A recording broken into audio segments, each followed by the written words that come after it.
35 minutos. Gracias por seguir en sintonía de La Clave. Nuestra siguiente invitada en esta mañana, con quien estaremos hablando sobre la prevención y erradicación de la violencia contra las mujeres, niñas y adolescentes en el país, que es uno de los retos para el gobierno. Así que hemos invitado a la abogada Bernarda Ordóñez, representante de la Secretaría de Derechos Humanos. Gracias por acompañarnos en esta mañana.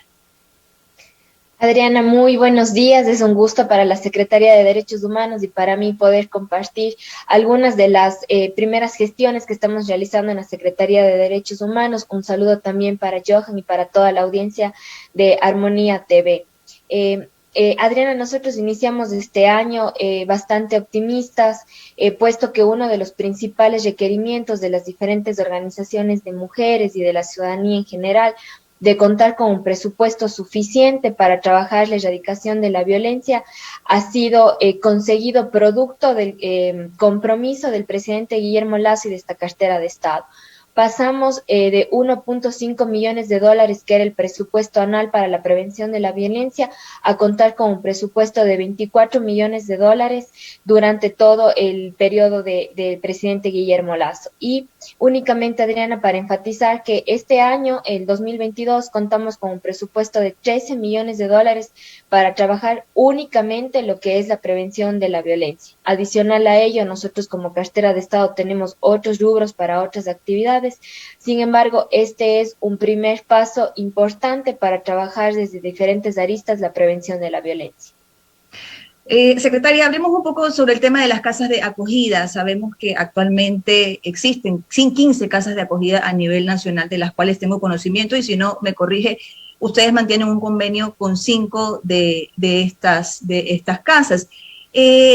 Sin embargo, en este momento, ¿cuál es la situación actual? Hace varias semanas se habló de un presupuesto que no había sido asignado, de que probablemente estas casas estaban con peligro de cerrar, y estos espacios que obviamente brindan la acogida a mujeres que están en situación de vulnerabilidad. ¿Cuáles son las acciones que se están tomando, por un lado, y por otro lado, por qué tan pocos espacios como estos para brindar estos apoyos a las mujeres en situación de violencia? Adriana, desde la Secretaría de Derechos Humanos, nosotros hemos suscrito ya convenios con las casas y con los centros de acogida desde los primeros días de enero, y no solo eso, los valores ya están acreditados en las cuentas de las fundaciones con quienes nosotros mantenemos convenios. Inicio manifestando esto porque es uno de los principales reclamos que tenían las fundaciones, ya que desde el año 2008 para atrás, lamentablemente por diferentes trabas burocráticas, firmaban convenios en los meses de abril y de marzo, ocasionando graves problemas a los inicios del año, de trabajo de estas organizaciones y de estas fundaciones. Entonces, las primeras acciones que hemos tomado como cartera de Estado, que vienen desde el año pasado, fue primero cancelar todos los valores del 2021. Nosotros lo hicimos así. El desembolso lo hicimos en octubre del año 2021. Se hacen 2 desembolsos anuales, son cada 6 meses. Sin embargo, Adriana, nosotros en el mes de diciembre hicimos un tercer desembolso. ¿Por qué hicimos este tercer desembolso? Justamente porque por problemas burocráticos de administraciones pasadas no habían estado cubiertos los meses de enero, febrero y marzo. Entonces, recapitulando un poquito, nosotros en el 2021 hicimos todos los desembolsos y tuvimos que hacer este tercero, que era por los meses de enero, febrero y marzo del 2021. Actualmente ya están cubiertos el primer trimestre y estamos trabajando en un proceso de reformas al reglamento que tenía que ver con las casas y con los centros de acogida, justamente para solventar ya estos problemas jurídicos que han tenido a las casas y centros de acogida. Efectivamente, existen 15 casas de acogida a nivel nacional, de lo que son con fundaciones o organizaciones de la sociedad civil sin fines de lucro. Adicional a ello, los gobiernos autónomos descentralizados, como así lo establece la Ley Orgánica de Erradicación de Violencia, desde el año 2018-19 que ya está operativa esta ley, han venido implementando diferentes espacios de acogimiento temporal para mujeres sobrevivientes de violencia. Por ejemplo, en la ciudad de Cuenca, de donde yo soy, tenemos ya una casa municipal para adolescentes que es Casa Violeta, conocido también de otros GATS municipales que están ya implementando estas iniciativas, principalmente en Sierra Centro del país. Entonces, esto es un trabajo muy articulado con los gobiernos autónomos descentralizados y con las organizaciones de la sociedad civil.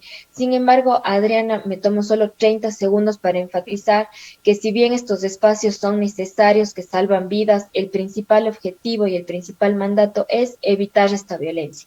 Es evitar que las mujeres tengan que salir de sus hogares por situaciones de violencia intrafamiliar y de violencia en el núcleo de la familia.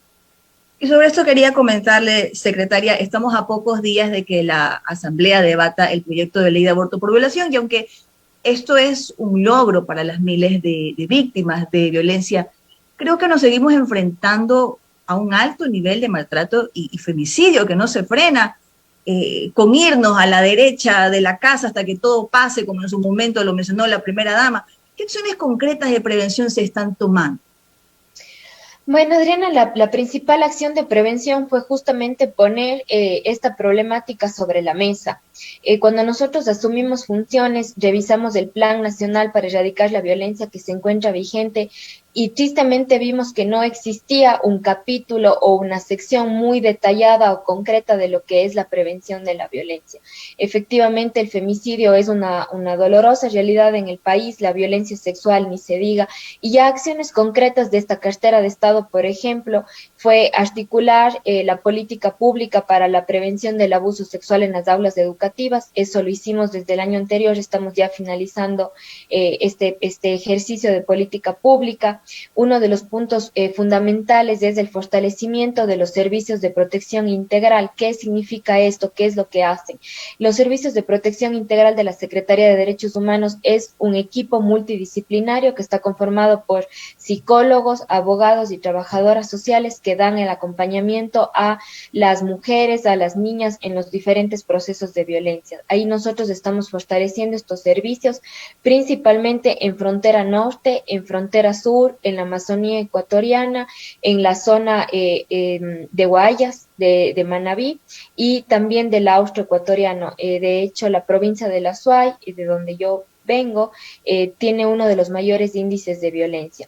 Y para esto estamos ejecutando un proyecto emblemático que lo trabajamos desde la Secretaría de Derechos Humanos, que son los centros Violeta. ¿Qué van a hacer los centros Violeta?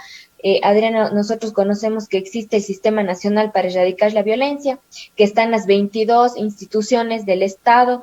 Sin embargo, nosotros hemos visto necesario articular a estas instituciones en un solo espacio para evitar que las mujeres vivan revictimización cuando necesitan acceder a la justicia y a los servicios especializados de protección. Contamos ya con un primer centro Violeta que estamos terminando de hacer las adecuaciones físicas. Esto fue producto del apoyo de la alcaldesa de Guayaquil, Cintia Viteri, que nos ha facilitado un espacio increíble en la ciudad de Guayaquil para trabajar no solo la atención de la violencia, sino también otras aristas como es el empoderamiento económico de las mujeres. Y este es el segundo proyecto emblemático de la Secretaría de Derechos Humanos, trabajar desde la libertad financiera de las mujeres para romper de esta manera los círculos de violencia que existen al interior de las familias o en las otras esferas de la socialización de las personas.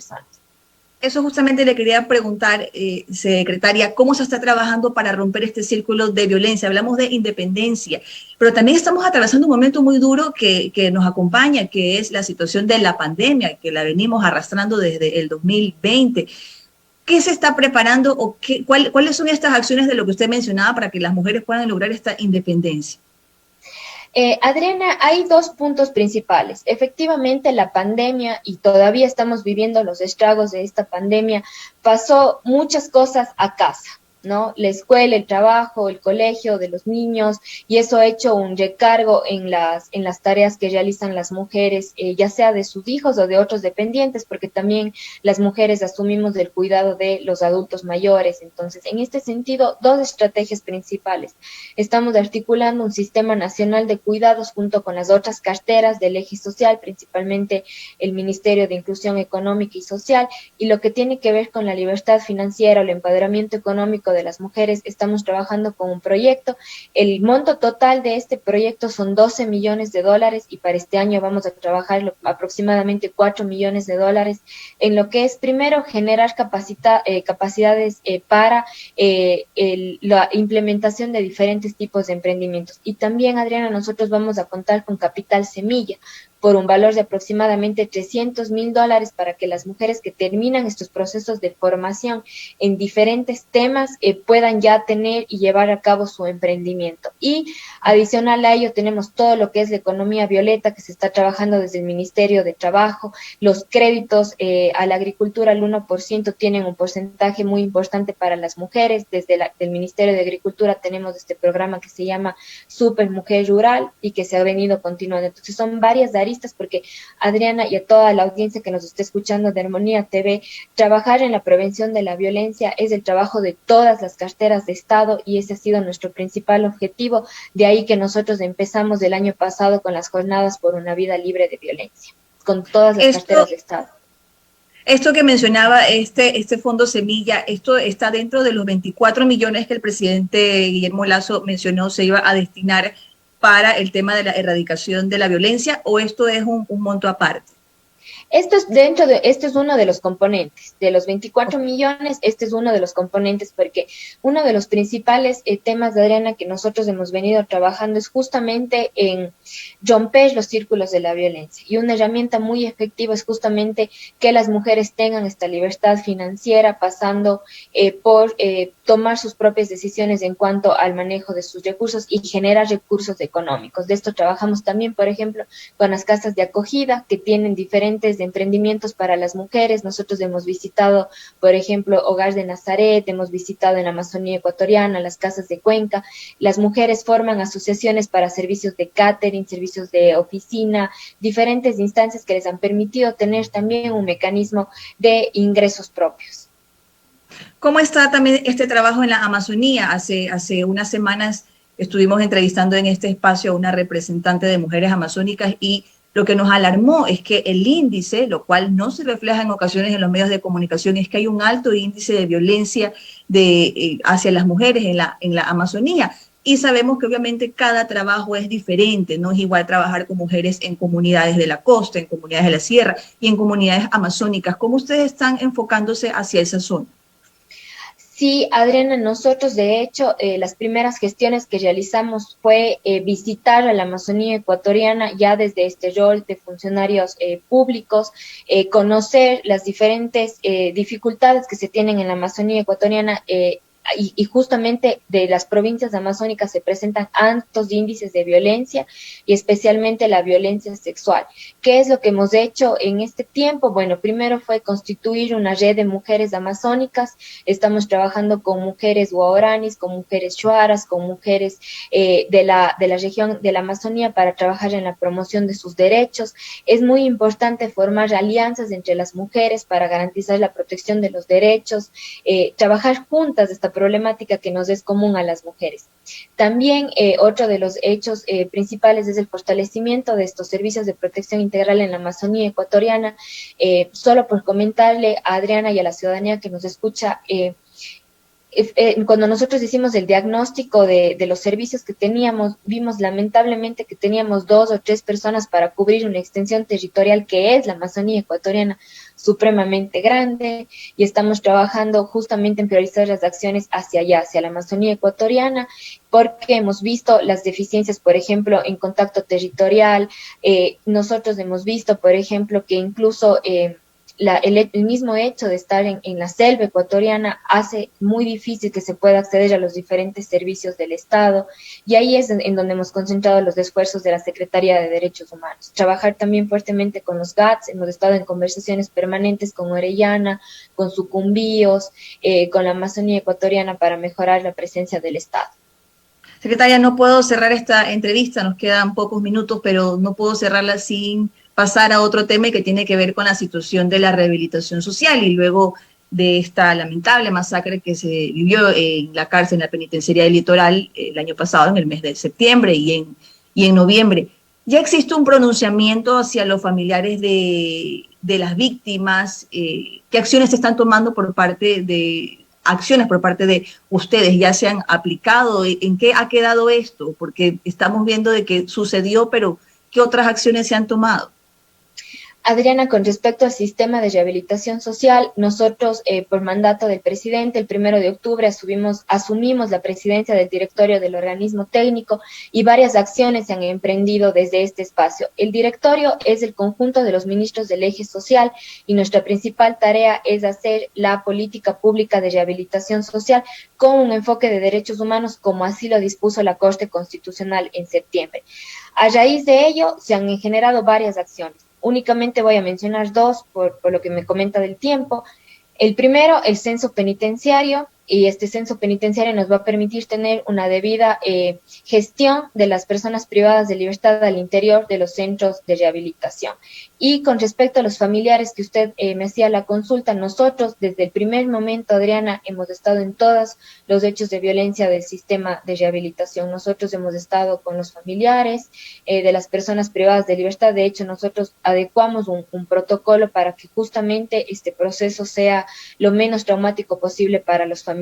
Y en este sentido hemos derivado a las instancias competentes más de 606 personas que se han identificado como familiares de las personas privadas de libertad. Adicional a ello, estamos trabajando hoy a las 10 de la mañana, tenemos una sesión de trabajo con el Consejo de Participación Ciudadana y Control Social y con el eje de la función de transparencia para trabajar en los mecanismos de seguimiento de estas vulneraciones a los derechos humanos que se han dado y que nosotros estamos solventando desde diferentes aristas con el SNAI, que es institución propiamente que lleva el sistema de rehabilitación, y ir superando cada una de las dificultades que hemos encontrado en el sistema de rehabilitación, que ha sido, por supuesto, algo muy doloroso para el país. Entonces, son algunas de las acciones que hemos venido realizando para la reconstrucción del Sistema Nacional de Rehabilitación Social, porque no podríamos decir que hayamos encontrado un sistema de rehabilitación, ¿no? Entonces, esas son algunas de las acciones que hemos emprendido.